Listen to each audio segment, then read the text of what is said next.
જય માતા ખેડૂત મિત્રો, આજે તારીખ 20 ફેબ્રુઆરી 2025 ને આજની સવારની હવામાન અપડેટની અંદર માહિતી મેળવીએ તો ગુજરાતની અંદર હવે શિયાળાની વિદાય થઈ રહી છે, ઉનાળાની શરૂઆત જોવા મળશે, હવે તાપમાનમાં વધારો થશે, સાથે જ મિત્રો ઠંડી ગાયબ થાય તેવી સંભાવના, સાથે પવનની દિશા બદલાશે, તેમજ મિત્રો હવે ગુજરાતની અંદર અમુક જગ્યાએ વાદળો પણ જોવા મળી શકે છે.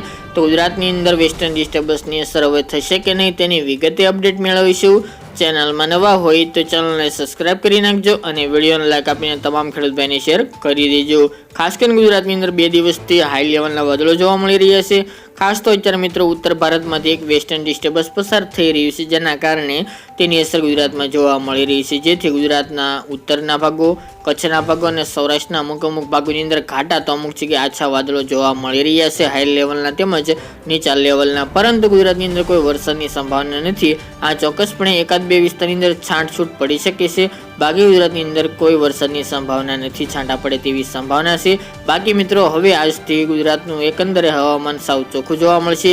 જે સિસ્ટમ હતી તે ઉત્તર ભારતના રાજ્યો જેમાં રાજસ્થાન, દિલ્હી, હરિયાણા, જમ્મુ કાશ્મીર, હિમાલય સહિતના ભાગોની અંદર ભારે હિમવર્ષાની સાથે વરસાદની આગાહી કરવામાં આવી હતી હવામાન વિભાગે, પરંતુ ગુજરાતની અસર નહિવત જોવા મળશે. ખાસ તો અત્યારે ગુજરાતની અંદર બેવડી ઋતુ જોવા મળી રહી છે. રાત્રે દરમિયાન અને વહેલી સવારે સામાન્ય ઠંડી વર્તાઈ રહી છે, જ્યારે મિત્રો બપોર દરમિયાન ફેબ્રુઆરીના માર્ચ મહિના જેવી ગરમી જોવા મળી રહી છે. આ મહિનાની અંદર ખાસ કરીને અત્યારે મિત્રો શિયાળાની વિદાય અને ઉનાળાની શરૂઆત જોવા મળી રહી છે, જેના કારણે ગુજરાતના હવામાનમાં ઘણા બધા ફેરફારો જોવા મળી રહ્યા છે. ગુજરાતનું હવામાન ઘણું જ અસ્થિર જોવા મળી રહ્યું છે. આ અસ્થિરતાને કારણે હવે શિયાળો ધીમે ધીમે વિદાય તરફ આગળ વધી રહ્યો છે અને ઉનાળાની શરૂઆત થવા જઈ રહી છે. હવે મિત્રો વાત કરીએ તો ઘણા બધા ભાગોની અંદર તાપમાનનો પારો 35 ડિગ્રી ઉપર જોવા મળી રહ્યો છે, તેમજ બપોર દરમિયાન સારી એવી ગરમી પણ જોવા મળી રહી છે. એકદમ માર્ચ મહિના જેવો માહોલ અત્યારે ફેબ્રુઆરીના અંતિમ દિવસોની અંદર જોવા મળી રહ્યો છે. મિત્રો રાત્રિનું તાપમાન પણ 20 ડિગ્રી આસપાસ પહોંચી ગયું છે,